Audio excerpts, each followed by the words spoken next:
Hey everyone, don't waste your time and let's go start this video and watch this video. So I went to the barbershop and he charged me $80. I don't think it's worth it. How the is it $80 to cut a taper and a lineup, bro? And he put in enhancements. I never asked for that shit. It's not showing up because people just don't have money to spend like they used to. I think it's crazy to complain that another man charged too much for anything. I'll never look at another man like that's the most hated shit ever. To look at another man and be like, you make too much or you charge too much. Like when was that ever okay to do? Barbershops are getting way too out of control with these prices. There's no reason I should go into a barbershop and their prices is $50 plus, not even including tip. Like what?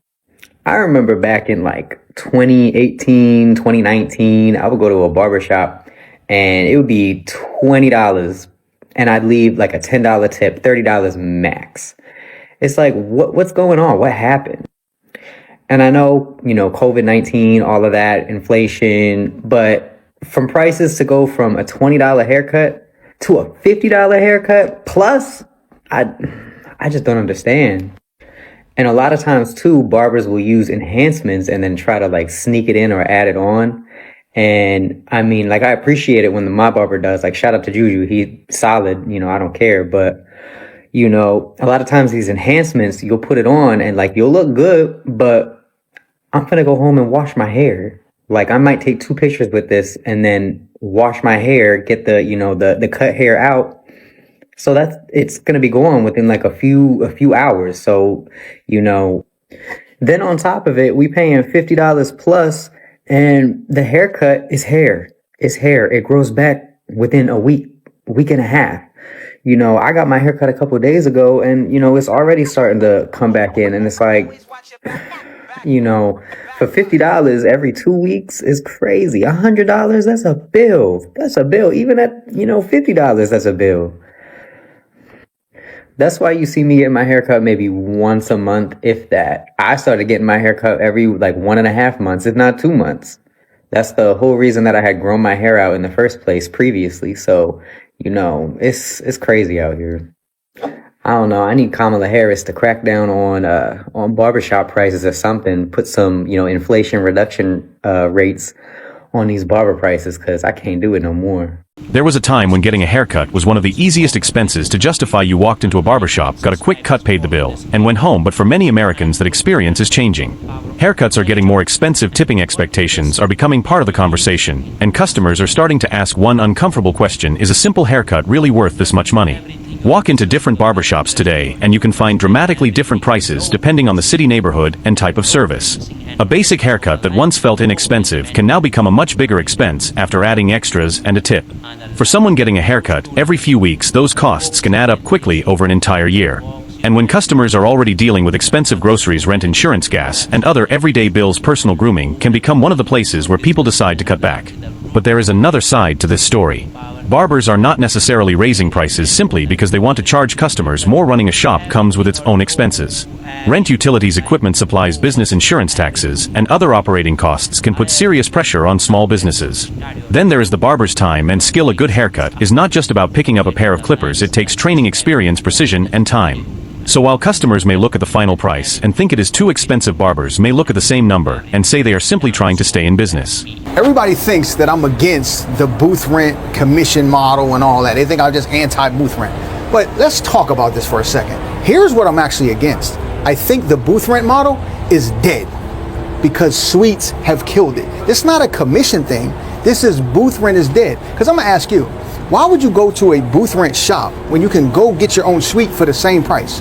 You control the vibe, you control the cleanliness, you control the paint colors, the design, you control your entire schedule as far as like when you want to come in, when you don't want to come in, with no pressure from the owner. So when I'm talking about booth rent is dead, it's not because I think commission is so great. Now, it is great for a beginner barber, but everybody in the comments has already admitted that, right? And if you look at the situations, most people want to get their career off to a rocket fast start. Commission is the best way to go. We probably all agree there. But what I'm saying is booth rent is dead because of suites. I don't hate booth rent. It's just a dead business model because there's no value there. You get everything plus some in a suite that you would in the booth rent shop because there's not many walk-ins. Now, if you got some shop been around 25 years and has walk-ins and stuff, you're gonna go in there in a little bit. But if you an owner, man, the booth rent shop, don't you dare open up another one because it's a dying business model and the suites are taking over for the booth rent. It's replacing it. So I'm arguing suites and a commission model, depending on where you're at in your career. That's all I'm saying. Bro, you can go ahead and run your business the way you want to run it, and it's fine. We all have the right to do whatever we want to do. But I just want to let you know this. You think, just because things are going up, you think that it's okay for you to charge $100 for a freaking fade that's going to last you 4 days? And you want to compare with, oh, well, you go buy Nikes or you buy this and that. Dude, it's a haircut. You're a scammer. You're greedy. I mean, you're trying to get rich over one damn haircut, and you're lazy on top of that because your fade is no different than the other fades that are already out there anyways. They charge like 30 bucks. You're not special. You're not doing something special. Because you're lazy and you only want to have 2 haircuts a day so you can go on with your day and already win 200 bucks, or 5 so you can pay $500 and you call it a day. You want your life an easy mode by being greedy and conning people? Dude, are you kidding me? Barbers and barbershops are finished in 2026, man. I feel bad for that industry. Let me explain to you guys why, right? So I made a video, right, complaining about barber prices and how TikTok got in these barbers' heads, man, and really allowed them to believe that they were all celebrity barbers, bro. Charging some people up to $100 a head, which it got insane, right? And the video obviously went viral, and I was shocked. I didn't think it was gonna get that many views, man. I got almost 2,000 comments of everybody saying, this is exactly why I learned to cut my own hair. A lot of people have already been cutting their hair for over a year, 2 years. Some people just bought their clippers. A lot of people are saying I'll go once a month because it's just insane how much they're charging, right? And I said that I don't believe any barber should charge more than $30 a haircut, period. And that includes your beard, right? Like the whole thing should only cost $30. Once you're charging $50, $100, man, bare minimum, bro. This is like, bro, who do you think you are, bro? Who do you think you ought to be charging, bro? Everyday people, $100, man, to cut their hair, bro. I pay the same as people with hair, and I'm bald. How? I should get a discount, 50% off. That's why I'm mad about this. Y'all know what my issue with barbers is? They're delusional, man. I got a haircut yesterday, 2 days ago. And I don't know if it's the lighting, but I don't know. I didn't really see it when I left. But after I took a shower and then combed my hair and got ready to go out or whatever, that's when it hit me. Y'all see this one, right? It's blended pretty decently. But now look at this. Y'all see this line? That's not supposed to be there. All of these barbers think they're so good. It's like cognitive bias. It's like that Dunning-Kruger effect where you suck at your job, but you're so delusional that you think you're good and your prices at $50, $60, $70, $100 are justified. Any type of licensed professional looking for a chair for rent in the Las Vegas area, 7 minutes from the Strip, please give me a call. Jump in my DM or something. I got $100 booth rent. $100. Get at me.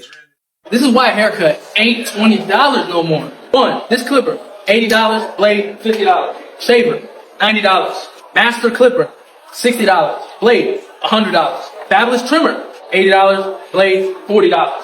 Blow dryer, $100. And the most expensive thing of all is the barber license. The education cost me almost $20,000. So don't talk to me about no prices, about no haircut. Guys, this barbershop right here is just one example of how barbershops are absolutely taking advantage, okay? So what happened was, you see that guy, how he had to get all gangster and stuff? It's like it's 2026, homeboy. But dude, I went and got a haircut there. A haircut and a trim was $75. Now I'm just shaving my head. I'm not giving someone $75 to give me a shitty fade and trim my tiny beard.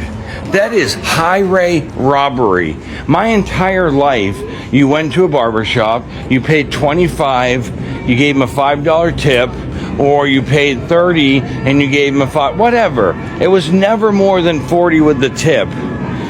And now they're charging a beard. If you have any facial hair and they even touch it, it's like getting 2 haircuts. And that's not just the one I showed. There's been a couple of them. So like, boycott barbershops, man. Bro, this ain't that great of a skill, man. I'm sorry to all you barbers out there, man. Yo, I got mad love for you, but yo, you definitely are overvaluing yourself. Yo, these barbers have lost their cotton picking minds, man. These dudes want like $60 without a tip.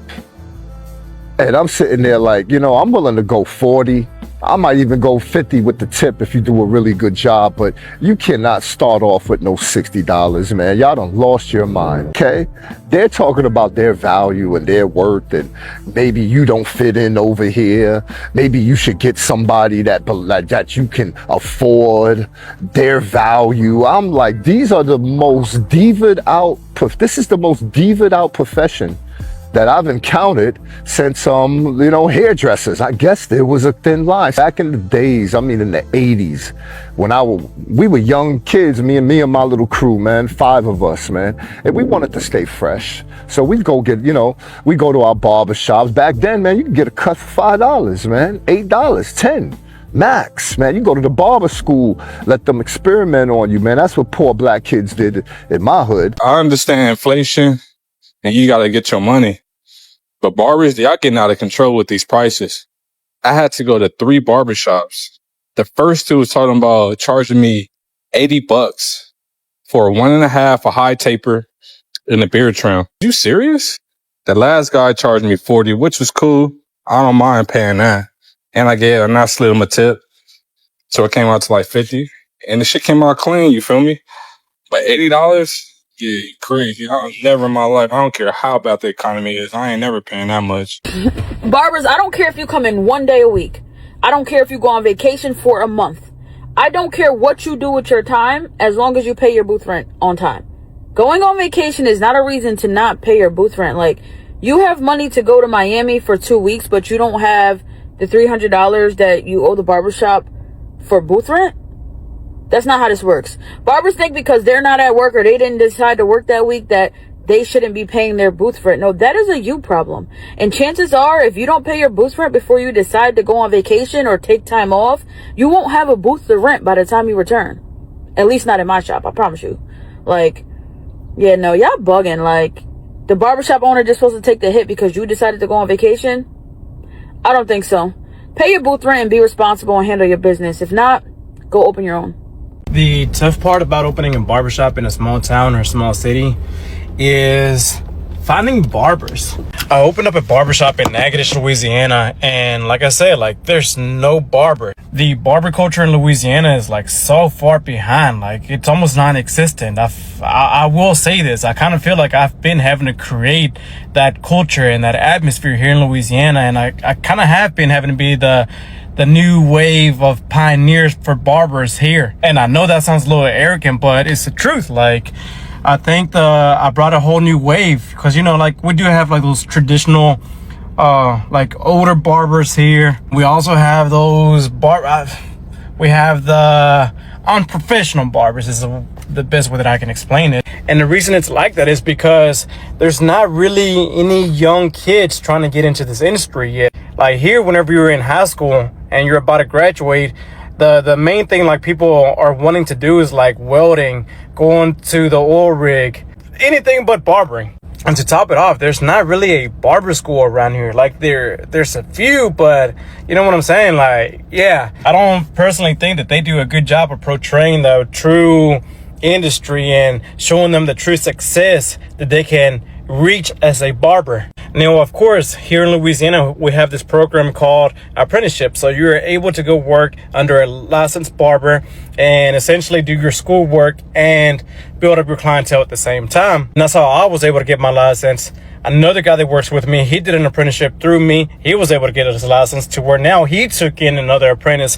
And they're young kids, so that does make me happy that it kind of is starting to turn finally. Like, there are young kids like interested in it, and these 2 guys have been with me for a couple of years now. Like, they're killing it. Like, they're doing great. And while the apprenticeship program is great, it sucks because we're only able to take 1 apprentice per license. So even if there were more kids wanting to do barbering, they would have to wait 2 years. If like all of us already have an apprentice, they would have to wait 2 years before we can get them into our program, right? So it's a pretty good process. And I don't know, like I've had very great blessings from being a barber. I've made a great career out of it, and I want to share that with other people, but I'm starting to like doubt it, because I'm like, yo, like I don't know, like if I want to be the pioneer here, bro, because it does suck. So I got this barbershop. On top of that, like if I don't have barbers in here, then the bills keep on acquiring, right? And so I'm trying to figure that part out. I'm trying to see where I'm going with all this. And then there's tipping.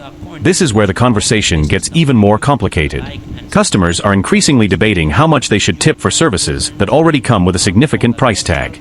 Some believe tipping is an important way to support service workers. Others argue that businesses should simply charge enough to pay their workers properly instead of making customers feel responsible for adding another percentage to the bill.